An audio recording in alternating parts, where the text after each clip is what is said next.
Hello, happy Friday night and welcome back to Conspiracy Catz. And thank you to my first ever patron. You know who you are. Now, I'll be with you in a minute, but I'm on the phone to Del. Apparently, it's all kicking off at Shedrage High. The kids aren't doing what they're told and they're making chess club a nightmare. All right, pal, what are they doing? They are shiting on the chessboard and running around claiming victory. Ooh. I think he's on his own with that one. Who remembers this guy from last week? So you take that and you turn it like that. Bang. That is the only place in the nighttime sky that Polaris fits. Yes, this is in Ren, and what he said in the last video was so dumb that it's really annoyed some of the other prominent internet flat earthers. Now, they're all trying to figure out how to win back their title of King of Stupid. Here's the first entrance. Hello, flat earth researchers, debaters and debunkers. Yeah, it's him again. Here's a little thought experiment and some real physics. Real physics, my balls. There's the sun, okay, and we are told that the earth rotates to make the sun set. So I've got a little table here, all right, and there's a can here. So what happens when the earth tilts so that we see a sunset? Oh dear, oh dear. Oh, there's the sunrise because the earth is coming back round again. Yep. Now, my faith in humanity might be restored if I honestly thought that video stood alone as a beacon of ignorance. But check out these comments from flat earthers Pete and Repeat. And I do have to say that I was talking with someone the other day about our understanding that there's no oxygen in the air. Yeah, he really said that. Oxygen is made from heat. He said that too. And this. As man gets the air and man compresses that air. Absolutely, of course, yeah. And turns it into oxygen. You couldn't make it up, could you? Daniel Pratt, do you think they've been smoking something funny before they said that? Do you think they might be a bit high? Not as high as we've been. Anyway, so I'm not accused of cherry picking the most stupid comments out there, I'm going to give Del, our resident co-host, the chance to respond with a flat earth proof that actually makes sense. Del, take all the time you need, man.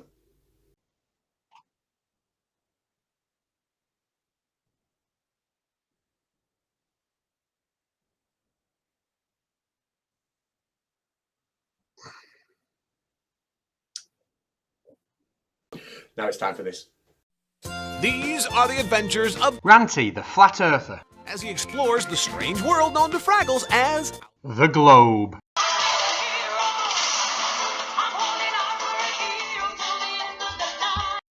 So for those of you who don't already know, and if you don't know, how don't you know, Ranty Flat Earther is a flat earther who has a P1000, and every time he takes it out, he proves the globe earth. Here he is, filming a boat. Now, we can't see the bottom of that boat, and that's because on a globe earth, it's hidden by the horizon, the curvature of the earth. What I need is a flat earther willing to run up some steps, zoom in on that boat again, and show us from a higher altitude we can actually see the bottom of the boat. That would be brilliant globe proof. Ranty, are you up for the job?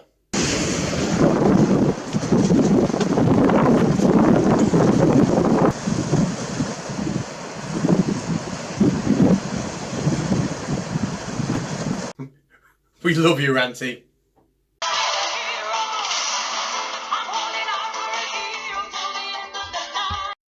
Now, I wasn't sure what I was going to use for today's main video, so I thought I'd check out this channel by a guy called Chris UK. He's the guy Simon Dan made really famous with the gate video.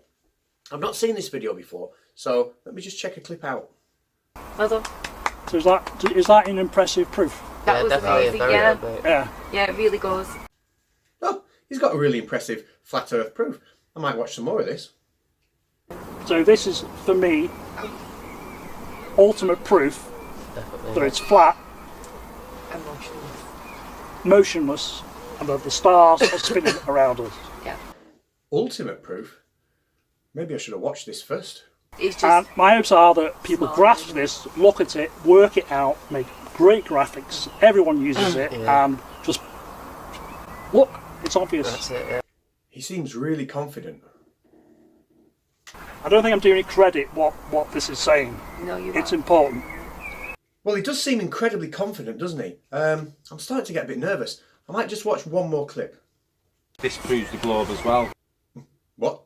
This proves the globe as well. Say again. This proves the globe as well. Well, let's take a closer look. We live on a globe. Well, that was easy. See you later. What I'm saying is that at different points on the globe, you should see a star or the sun moving across your view at different speeds. Yeah, it's going to be another one of these. But let's hear him spell it out. 1,000 mile an hour, 500 mile an hour, 250 mile an hour. You'll have to up your game, buddy. You're not taking my crown. The Earth rotates around that point. The sun causes a terminator line there.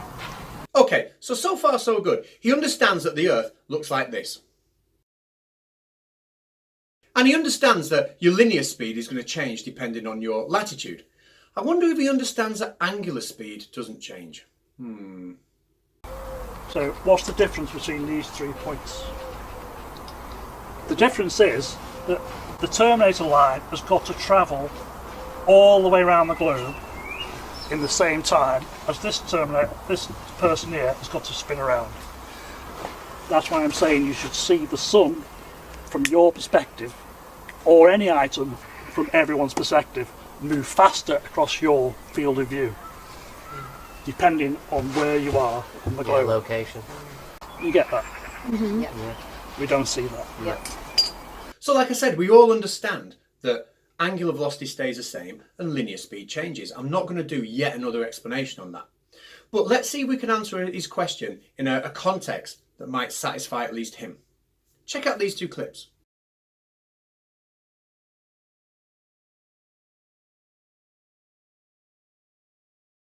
So that was taken from very near the North Pole. This one from bang on the equator. This is showing my shadow, which is like directly beneath me. That sun is like perfectly overhead. Now, both those videos claim they were filmed on the equinox, which, as you know, gives us 12 hours of sunlight and 12 hours of dark. When we look, as we travel further north, the height of the sun in the sky is much, much lower than it is compared to the equator, where it's much higher. But what does that mean? It means at the equator, the sun has a much longer path it has to travel. The distance the sun travels is much longer across the sky than it is in the North Pole.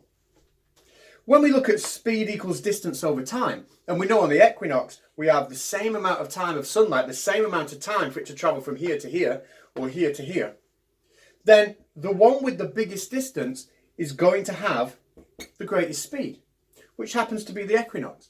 So just like he predicts for a globe, we do see the sun move faster across the sky from the equator.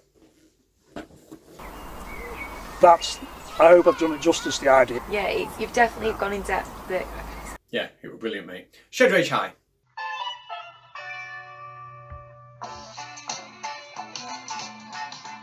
So, for those of you who don't know, Shed Rage High is a high school where all the teachers are flat earthers. Now, Christmas is a very busy time in schools, and the teachers of Shed Rage High have decided to put on a Christmas play. But instead of doing a boring old nativity, they're going to reproduce the Terminator. There's been a lot of competition for the main role, and I've been asked to judge. So, first up is Del. Del, all you've got to do is say this line. I'll be back. I shall return. No, man, listen, that's a really iconic line. I don't think we want to improvise or change that in any way. Can you just repeat it word for word? I'll be back. I shall return. No, man, that won't cut it. Just repeat what Arnold's saying. I shall return. Oh. Right. Next up, Flat Out Hero. Give it your best shot. I'll be back. Okay, Flat Out Hero, you've definitely got the look going on, but you're going to have to say the words as well. The glasses are good, keep the glasses, but say the words. I'll be back. Off you go, buddy. I'll be back. I'll be back. Oh my word. I shall return. Will you just pack it in? None of you get the part. I need a drink. Anyway, on a different subject, Pete from Peter and Pete is really digging the Conspiracy Cats intro tune.